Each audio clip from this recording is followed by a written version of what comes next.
UFC 329, 2026 International Fight Week for the Ultimate Fighting Championship. On paper, an absolutely loaded fight card. Conor McGregor returning in the main event for the first time in 5 years, with a plethora of high-staked ranked matchups across the board, undefeated prospects, and everything in between. And on Saturday, July 11th, this 14-fight card would deliver, with only 3 out of those 14 seeing the judges' scorecards and 11 stoppages, including 8 of them that would end in the very first round, a record for modern era UFC. And so this was absolutely one of, if not the best fight cards of 2026 and in recent memory. But then the main event happened. Or should I say, didn't really happen. Because with the very first strike attempted in the Conor McGregor versus Max Holloway main event, Conor McGregor would attempt a jumping left high kick, land improperly on his right leg, and it immediately would blow out. And the fight would ultimately be stopped just 69 seconds into the very first round. All of the anticipation, all of the build-up, all of the hype surrounding the return of the Mac, Conor McGregor, against a fan-friendly UFC legend in Max Holloway with an absolutely insane undercard that led up to it, it felt as though we were in store for something special. But in the end, it actually would turn out to be one of the most anticlimactic, uneventful, and disappointing main events that I can ever recall. You want to talk about feeling flat and having all of the energy drained out of you when watching a fight? That is exactly what happened when that main event essentially started right out of the gate. And so, man, I can only imagine if you were in attendance for that UFC 329 main event and that fight card as a whole. I am so very sorry for the money that you had to spend to get what you got in that final fight. But I guess if you were there from start to finish, you did get to see a pretty badass card. But damn, man, you know how many people go to these cards and don't show up until the main card or later into the main card? Oh my goodness, I would be sick. And so it's just like, what do we even say here? What literally happened? I was left speechless. That has only happened a few times since recording this podcast. One time initially that comes off my head is when Leon Edwards knocked out Kamaru Usman. And now this one here, Conor McGregor, after 5 years away, a devastating leg injury suffered in his most recent bout, all of the outside of the cage antics and personal life animosity going down led to this major comeback, something that Conor was calling the biggest, greatest comeback that the sport had ever seen. Even Dana White would emphasize that statement. And this is what we see come to fruition 13 years later after these two first met in the cage. So for Conor McGregor, I don't know what you do here. I don't know if we ever see him fight again. I was already a doubter these last 5 years and I was proved wrong on this night. So maybe he does decide to come back after this knee injury.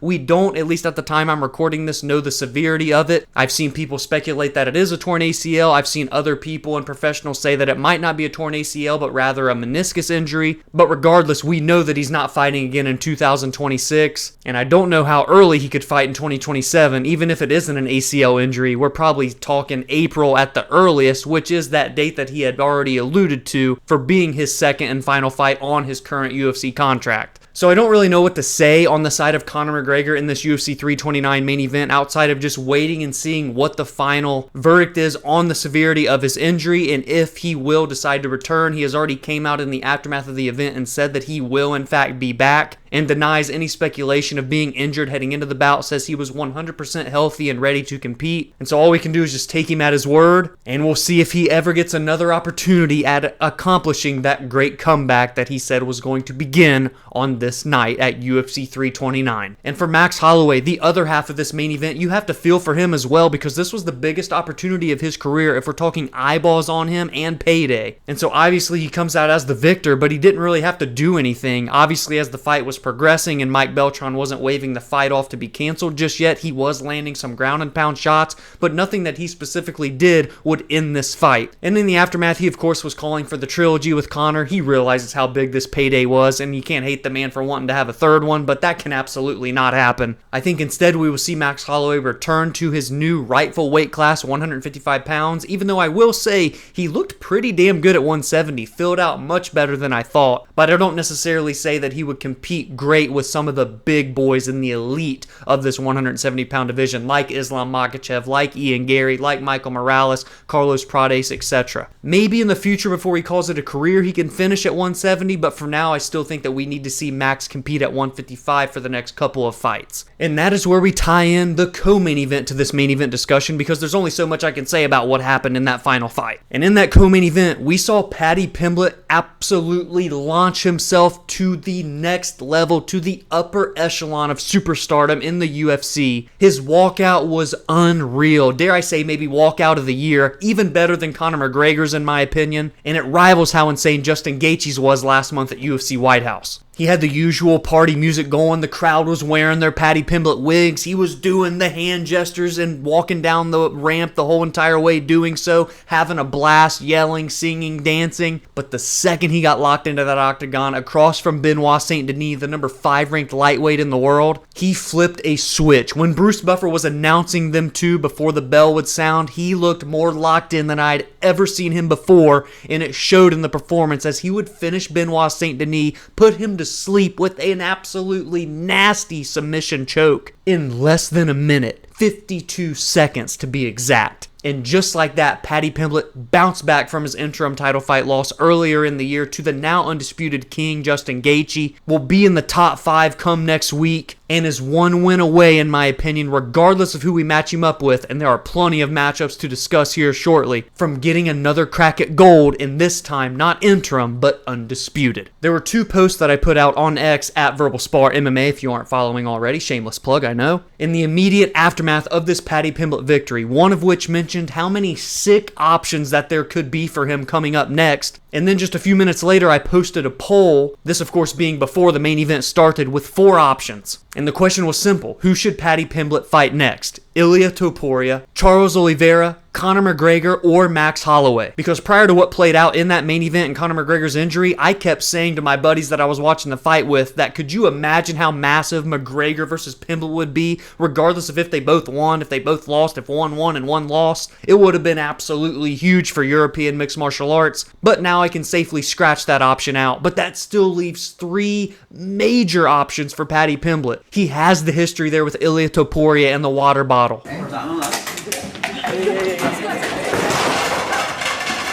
something, stand up.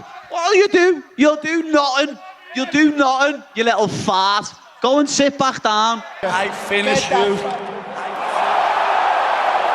He has Charles Oliveira, the current BMF champion and former lightweight great and champion. And he has Max Holloway, who just competed on the same night and technically did get a victory over Conor McGregor, competed for only 17 seconds longer than Paddy, did not take any damage, just like Paddy did not take any damage. And so after a night of sleeping on it, I think you can just scratch that whole entire poll and you give me Max Holloway versus Paddy Pimblett, and damn it, UFC, you book it as quickly as possible, ASAP as possible, as Michael Scott would say. That is a massive fight. It is between 2 top 5 level lightweights, and it has massive implications for the title picture in the lightweight division. And I think that also with the main event result being Conor McGregor getting injured and sidelined for the foreseeable future, that Arman Tsarukyan should absolutely finally get his undisputed lightweight title shot against Justin Gaethje next. And then that just leaves Charles Oliveira as the odd man out. And yes, you could run him and Ilia Topuria back, but that one happened pretty recently. There haven't been a ton of fights between the two since then. I don't necessarily want to see that next. But also, Oliveira already fought and beat Max Holloway just a few months ago in March, and he's already fought Arman Tsarukyan at UFC 300. So as much as I hate to leave Charles Oliveira in the gray area, I think that you can absolutely book Gaethje versus Tsarukyan for the title and Pimblett versus Max Holloway next. Hell, maybe that even opens up the door for a potential Charles Oliveira versus Mauricio Hufi matchup, a battle of Brazil with a title shot on the line. Let me know how you would matchmake the top of the lightweight division right now in the aftermath of UFC White House and in the aftermath here of UFC 329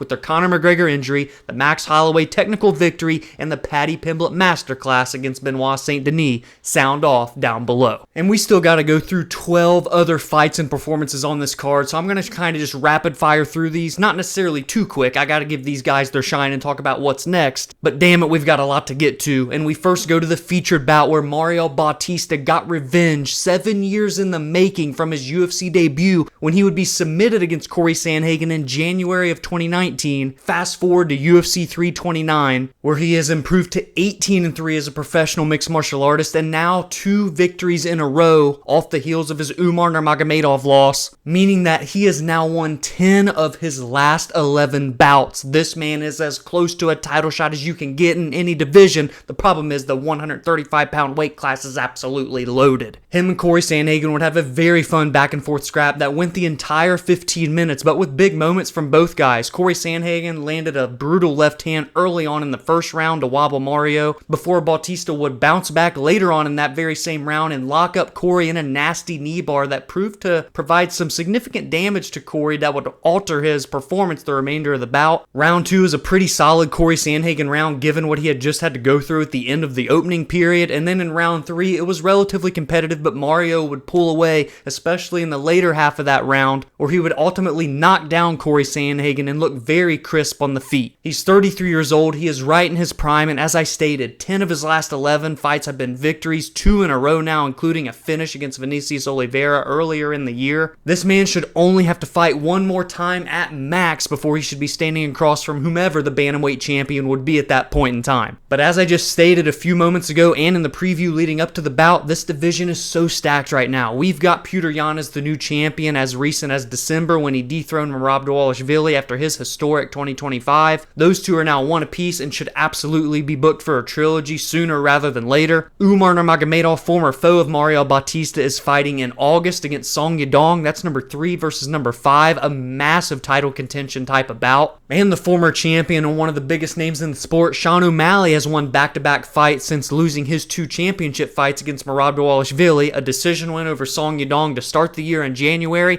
and a vicious knockout at UFC White House against the on-fire Ayman Zahabi. You can absolutely argue that the bantamweight division is just as loaded and stacked as the lightweight division, and I wouldn't call you wrong. I wouldn't bat an eye at that opinion. Especially when you take into account the back half of the top 15 with guys like Marcus McGee, David Martinez, Raul Rosas Jr., and Peyton Talbot, and then all of this top heaviness that I just discussed here in the title picture. Absolutely insane, the depth at 135 pounds. Not to mention throwing in another bantamweight that got a victory on this very same card at UFC 329, the number 15 ranked undefeated Farid Basharat. He's now 16-0 and 7-0 in the UFC following his decision win over short notice debutant John Garza early on in the prelims. And he's absolutely deserving to fight someone close to, if not inside of the top 10 in his next outing before the end of the year, hopefully. The only problem for Farid Basharat is that he hasn't really had that big emphatic performance against a big name just yet, so hopefully if the UFC decides to re-up his contract, he can get that opportunity next. But for Mario Bautista, what do we do here with this bantamweight division? Does anyone have an issue with getting the Merab Dvalishvili and Petr Yan trilogy booked hopefully before the end of the year, and maybe on that very same card before the end of the year we have a solidified true number 1 contender bout between former champion Sean O'Malley and Mario Bautista? And then obviously in between this night and when that potential fight could happen is the August bout in China, Shanghai to be exact, between Song Yadong, looking to go 2-0 in 2026 in his home country, versus Umar Nurmagomedov, the former champion, who has also won back-to-back fights since his loss to Merab Dvalishvili, similar fashion to the aforementioned O'Malley. If Sean O'Malley is open to fighting someone not named Petr Yan or against someone that doesn't have the belt, being Mario Bautista, then I think that's absolutely what the UFC should pull the trigger on, and you essentially create a little bit of a Grand Prix tournament here, because if you can have that fight with the bantamweight title fight on the same card, that would be perfection. And I think that you could definitely make that happen in what? November or December? Anybody opposed to that? Let me know down in the comments below. Then we had a pivotal top 10 clash in the flyweight division as the former title challenger Brandon Raw Dog Royval picked up a huge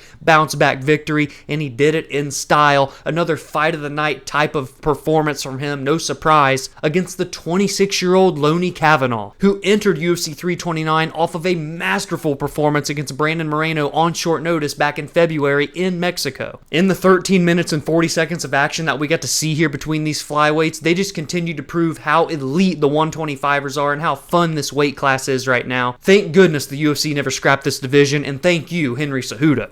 These two went toe-to-toe with massive moments for both men, both dropping and hurting each other on the feet, big combinations, submission threats, grappling exchanges up against the fence and on the canvas. You name it, we saw it. Both of these guys showcased how well-faceted they are in the realm of mixed martial arts. Royval, still only 33 years old, even though he has quite literally fought the who's who in this flyweight division, including Joshua Van, including Manel Kape, including Alexandre Pantoja, including Brandon Moreno, including Tatsuro Taira, and yet it feels like he's somehow just getting started here. He can go through the fire, he can go through adversity and come out as the victor. That is exactly what he did, because not only did he beat Lone'er Kavanagh, but he would finish him and put him to sleep with a rear naked choke late in that final round. That was Royval's first win since October of 2024 when he defeated Tatsuro Taira in a 5-round main event scrap, because after that he would go on to lose in a Fight of the Year contender with Joshua Van last summer and then get knocked out by Manel Kape in December, who should be fighting for a title in his next bout after Pantoja and Van have their rematch. And so much like the bantamweight division, what the hell do you do here with Brandon Royval? Because of how top heavy and insane this flyweight division is right now in 2026.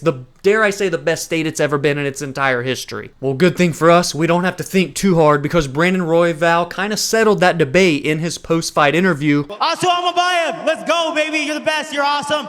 I want a shot at you because you're great, bro. He has won 3 fights in a row since losing to Manel Kape, including his last 2 by-wave submission over Charles Johnson and Alex Perez, 2 top 15 flyweights. And I think that is a great next matchup, and it makes sense for both fighters. Brandon Royval obviously isn't going to get a title fight next. He just fought Manel Kape. I don't think we need to see the rematch between him and Taira already, so why not have him compete in a fresh matchup against someone who is vying for their opportunity to insert themselves into the top 5 in Asu Amabayev? It checks every box for me from a stylistic perspective. I think it's going to be fan-friendly. It's going to deliver high-octane action with high stakes and implications for title contention on the line. Sign me up. And then in the main card opener, King Green versus Terrence McKinney, we knew it was going to be an absolute car crash, and that is exactly what it was. Because the bout lasted 4 minutes and 59 seconds. And in that short time, we would see Terrence McKinney look arguably better than he has ever looked before in his UFC career. But King Green was able to outlast. He was able to stay safe. He was able to avoid taking enough damage to have the ref step in and call off the bout. Then he would get up from being on the ground under the top control and ground and pound strikes of Terrence McKinney, put Terrence up against the fence,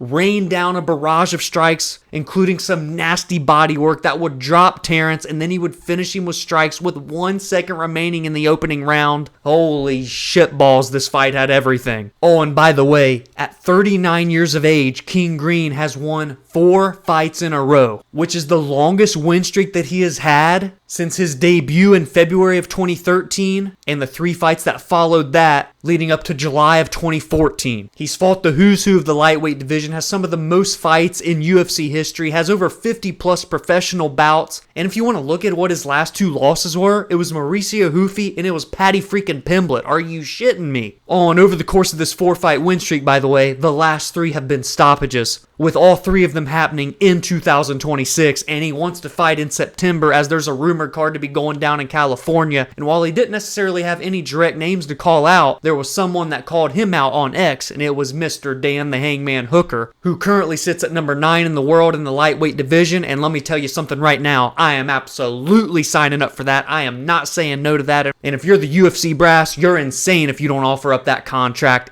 ASAP. King Green versus Dan Hooker, that fight is going to deliver, and who would have thought that King Green could have an opportunity to fight for a top 10 spot in 2026? It wasn't me. How about Robert Whittaker, the former middleweight champion and great, getting a victory in his light heavyweight debut, becoming just the 3rd fighter in UFC history to get knockout wins in 3 different weight classes, joining Conor McGregor and Jared Cannonier, because now the Reaper Bobby Knuckles has secured knockouts at welterweight, middleweight, and 205. And he did so by finishing the number 12 ranked veteran Nikita Krylov in the 3rd and final round, after looking very sharp, very crisp, and very, very fast. And although he did get a win, and although he will be a top 15 ranked light heavyweight come next week, seeing him in there against Krylov was concerning from a physicality and size perspective. He looked very, very small. And while yes, he looked very sharp and as I said, very fast, that is something that's definitely going to benefit him in this light heavyweight division. Picturing him in there amongst the elite fighters at 205, the title contenders, the upper echelon like a Magomed Ankalaev, for example, or a Jiri Prochazka is a very crazy thought to imagine. But I'm here for the fun ride, and Robert Whittaker is ready to put together a run in this 205-pound division and work his way toward becoming a two-weight world-class champion. And I think that a perfect next matchup for him would be the number 7 ranked Azamat Murzakanov, because from a size and stature perspective, he isn't necessarily the biggest light heavyweight on the planet, but he is a very elite level striker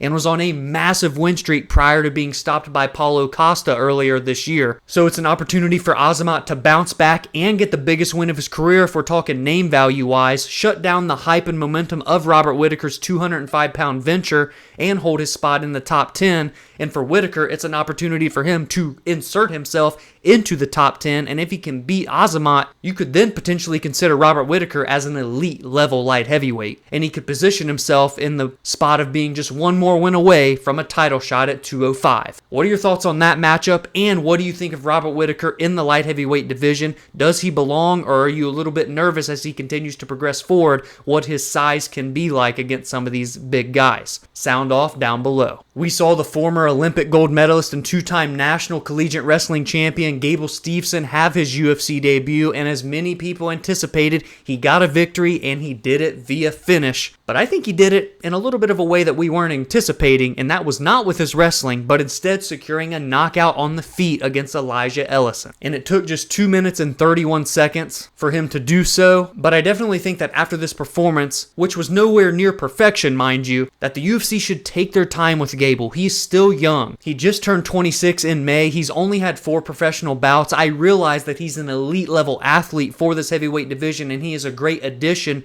to a division that is struggling right now, but I think you gotta give him at least 1, if not 2 or 3 more fights in the outside of the top 15 before he really does begin to step up in competition, because he still has a ways to go in terms of evolving his skill sets, and with the Jackson Wink camp and with John Jones, he can definitely make those adjustments in quick order. So I'm absolutely not matchmaking him up against any top 15 heavyweights next, but instead I need to see him take on 1 or 2 more guys, like I stated, in the outside looking in of the top 15, and then if he continues to win in fashion, get finishes, and show evolutions in his game along the way, we can talk about maybe a future title contender down the road. Adrian Yanez picked up the biggest victory of his career against the former champion Cody Garbrandt, and he did it with a first-round knockout, which was his first win since May of 2024. And prior to that, his only other most recent win was in June of 2022. So this was a much-needed bounce-back performance here for Adrian Yanez, who at one point showed elite-level potential and boxing, but he just came up against hard matchups like Rob Font, like Jonathan Martinez, and like the undefeated at that point Daniel Marcos. But he looked good against Ricky Simone in March. Dare I say, should have even maybe gotten the decision nod rather than the majority draw that ultimately occurred. But now here, a knockout against someone like Cody Garbrandt, who does pose threats in the striking regardless of how you feel about him defensively. And at 32 years old, Adrian Yanez is right now in his prime, and I do think he still has potential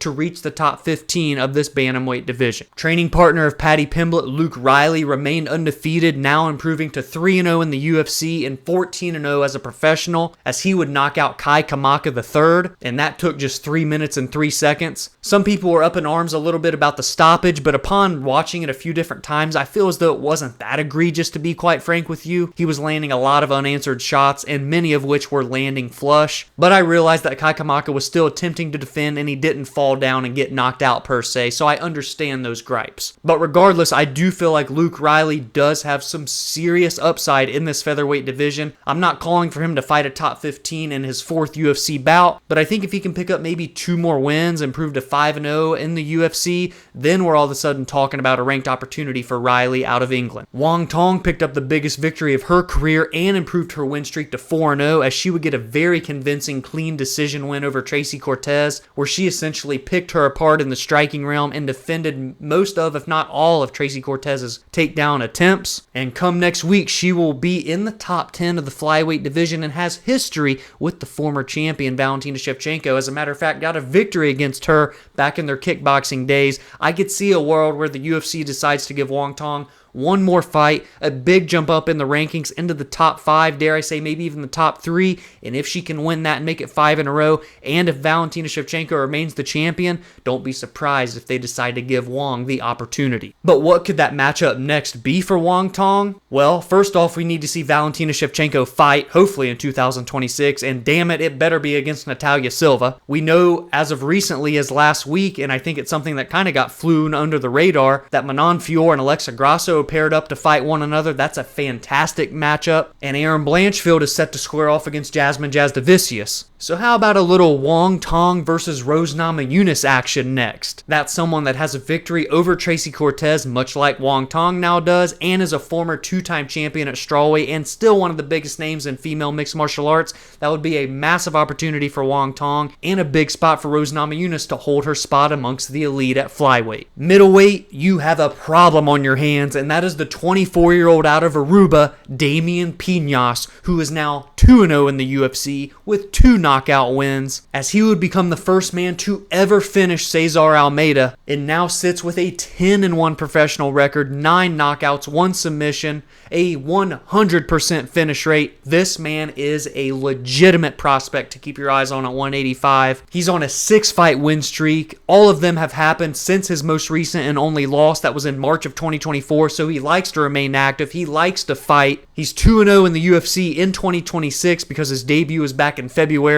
I love watching this guy. I love the way he carries himself, and he's got some kahunas on him because he called out Baisinger Susurkayev next. That would be an absolutely massive clash between two of the biggest prospects in the middleweight division right now, both vying to climb the way up the ranks. Part of me doesn't want to see it next because I'd rather see them fight when they enter the elite status in their future, but also part of me is not opposed to them fighting now and then maybe we get a rematch down the line, because I think that they both will ultimately climb in very successful fashion in the middleweight division. Ryan Gandro wasted no time knocking out Zachary Reese in just 75 seconds, as he, much like Damian Piñas in the middleweight division, is now a 10-1 prospect. And funny enough, both of them are 2-0 in 2026 and 2-0 on the exact same fight cards. So maybe the UFC will decide to match up those two together instead. I'm not going to say no to that either. Gandro's 31, so he is right in his prime and 7 years older than the aforementioned Piñas, and has finished 8 out of his 10 victories. Hails from Brazil. I think this is another person to keep your eyes on at middleweight, as this division continues to stack up here as we head into the second half of 2026. That's exciting stuff. And lastly, in the flyweight division, Alessandro Costa finished Cody Durden to kickstart the night, which would be his 3rd consecutive victory and his 3rd consecutive stoppage win. All 3 of them happening in 2026, and all 3 of them happening since April 4th. He's finished 14 out of 17 total victories, only gone to the scorecards 5 times in 22 professional bouts, and is 30 years old, right in his prime.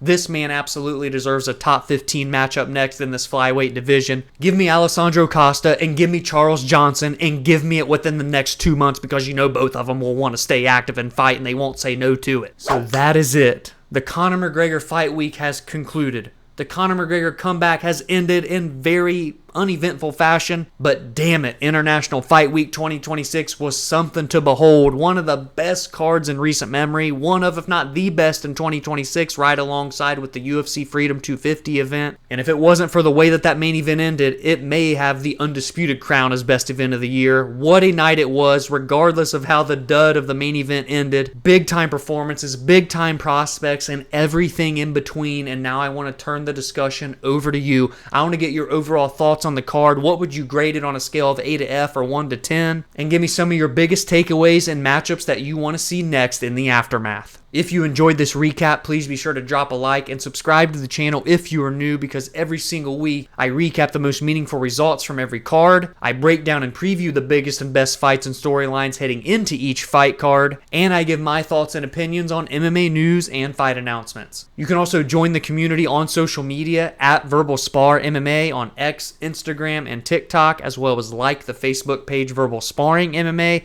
and you can follow on your favorite audio listening platforms such as Spotify and Apple, where every Monday and Friday podcast episodes are released there. Have a great week, and I will see you all in the next video.